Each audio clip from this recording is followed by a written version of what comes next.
Before we proceed, please note that while AI was used to create this video, our team manually researched all the information and it is not AI generated. Here in the video, we will share the details of the lethal company extraction failed error.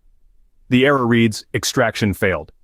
During our research, we were unable to find much information on the error, but it might be possible that the error is coming because of the outdated game or mods. Now let's come to fixes for the error.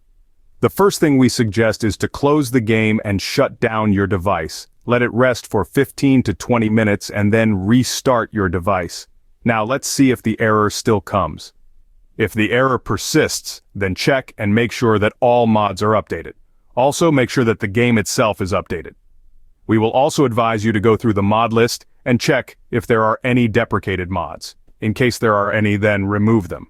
While removing the deprecated mods, make sure to remove them with all their associated files. Once deprecated mods are removed, check if the error still comes. Thank you so much. This is all we have for this error. If you like this information, don't forget to subscribe. It will be a great support.